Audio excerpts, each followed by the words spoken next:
নাগেশ্বরীতে ইনকিলাব মঞ্চের মুখপাত্র শরীফ ওসমান হাদী ও চট্টগ্রাম ৮ আসনের বিএনপি মনোনয়নপ্রাপ্ত এরশাদুল্লাহকে গণসংযোগকালে গুলির ঘটনার প্রতিবাদে বিএনপির বিক্ষোভ মিছিল। কুড়িগ্রাম থেকে রফিকুল ইসলামের প্রতিবেদনে দেখুন বিস্তারিত। শনিবার ১৩ ডিসেম্বর বিকেলে উপজেলা বিএনপির উদ্যোগে এ কর্মসূচি পালন করা হয়। বিক্ষোভ মিছিলটি নাগেশ্বরী উপজেলা বিএনপির কার্যালয় থেকে বের হয়ে শহরের প্রধান সড়ক প্রদক্ষিণ শেষে বাসস্ট্যান্ডের 0 পয়েন্টে এসে এক সংক্ষিপ্ত সমাবেশ অনুষ্ঠিত হয়।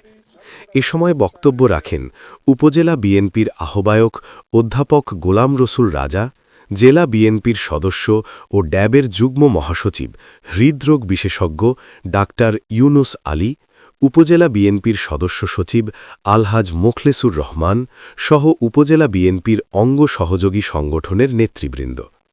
এ সময় বক্তারা বলেন, একটি কুচক্রী মহল নির্বাচনকে বানচাল করতেই হাদীর ওপর গুলি করা হয়েছে।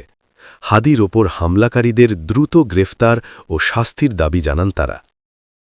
গতকাল ইনকিলাব মঞ্চের আহ্বায়ক জেলায় যোদ্ধা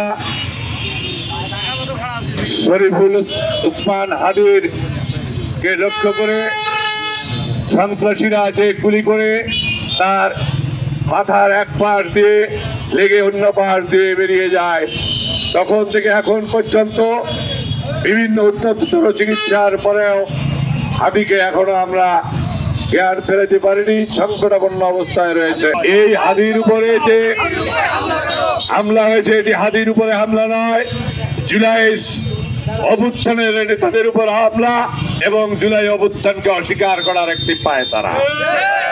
এই আওয়ামী লীগের ফিরে আসার একটি নীল নকশা।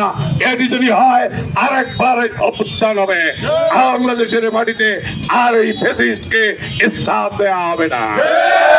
তাই এই সন্ত্রাসী কার্যকলাপের আমরা তীব্র নিন্দা জ্ঞাপন করছি এবং অন্তর্বর্তীকালীন এই সরকারকে আমরা বলতে চাই, অবিলম্বে সকল প্রার্থীদের নিরাপত্তা দিতে হবে, সকল সন্ত্রাসীদেরকে অবিলম্বে গ্রেপ্তার করতে হবে এবং অস্ত্র উদ্ধারের অভিযান করতে হবে, যাতে বাংলাদেশে একটি আগামী 12 তারিখ সুষ্ঠু সুন্দর নির্বাচন অনুষ্ঠান হয়।